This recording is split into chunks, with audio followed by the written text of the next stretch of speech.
Hey guys, Clay Bryant here with Bryant Brothers Automotive and Performance. Coming to you today with Mr. Kelly's 2018 Camaro SS.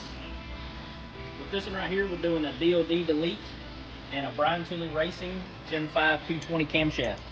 We're utilizing the OEM head gaskets from Bryan Tooley, exhaust gaskets, 660 valve springs. We're replacing lifters, lifter trays, and everything that goes with it. So, Texas Speed, on the exhaust, we decided that we would go with the long tube headers from Texas Speed on the catted connection pipes. This is a great combination for those guys that are not wanting to do head work and just want a good sounding, good performance camshaft. Now, if this customer was getting, CNC ported heads or something like that, we would do a little bit larger camshaft than the 220. But this one right here makes for great power. For what it is without the ported camshaft. So stay tuned. We're going to come at you with our dyno results after we do the build.